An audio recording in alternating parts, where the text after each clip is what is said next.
Pero,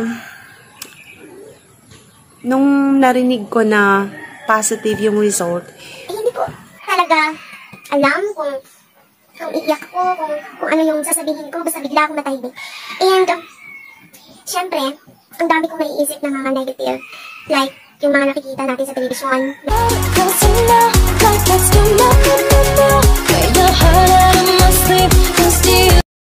Kung ano yung nangyayari sa mga kadalasan sa mga nag-positive, yun, naalala ko.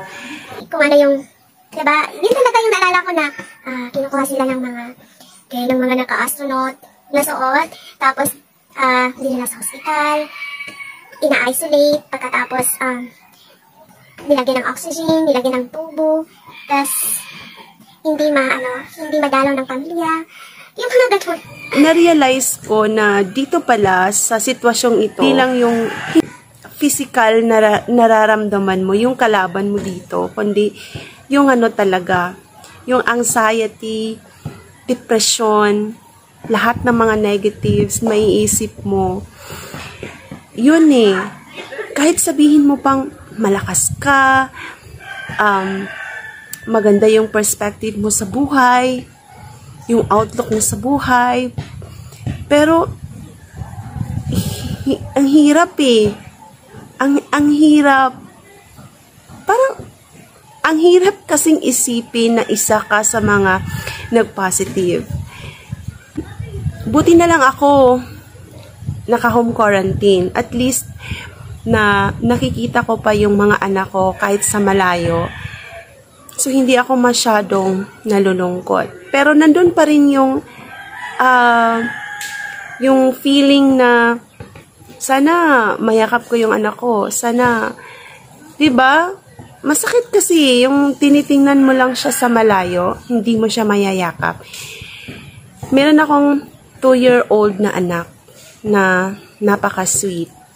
So, yun yung yung greatest ko ngayon kasi gusto ko siyang yakapin pero kailangan ko siyang iwasan kasi para na rin sa kanyang safety. Yun. Tapos umiiyak siya, tinatawag yung pangalan ko. Hindi madali. Pero kailangan magpakatatag. So, ginawa ko ang videong ito para mag-inspire ng iba. Para rin ma-share ko sa mga yung hindi nakaranas kailangan nito. Mag-iingat kayo. Kasi hindi talaga natin alam kung bakit. No, iniisip ko, saan kaya ako nakakuha ng virus? Sa hospital na pinuntahan ko, nag-iingat naman ako. At saka wala naman akong masyadong nasalamuhan ng mga tao doon. Maliban na lang sa yung doktor na kumuha ng sample sa aking throat. At saka naka-mask naman ako. Naka-face shield. Diba? Tapos, sa tuwing pumupunta ako sa Gaisano, hindi ako lumalapit sa mga tao. Yun. Pero, hindi mo talaga masabi kung saan mo nakuha yung virus eh. Kaya, kailangan talaga na mag-iingat at umiwas sa maraming tao. Tinatanong ako kung ano yung nararamdaman ko. Hindi ko sinabi na may ubo ako, may lagnat ako, may simptomas ako. Nandun yung takot na baka puntahan ako dito, kukunin nila ako, i-isolate nila ako. Ang hirap talaga. Naglalaro sa isip mo na paano kung i-isolate ka, tapos yun na yung huli, hindi mo na makikita yung pamilya mo, hindi ka na makauwi sa inyo, yung mga ganon. Parang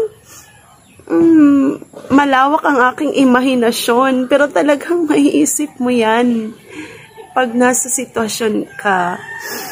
Ngayon nga, palagi akong nakatingin sa ibaba kasi baka may darating tapos titingnan yung sitwasyon ko dito, tapos Paano kung kukunin ako, dadalhin ako sa hospital, i-isolate ako?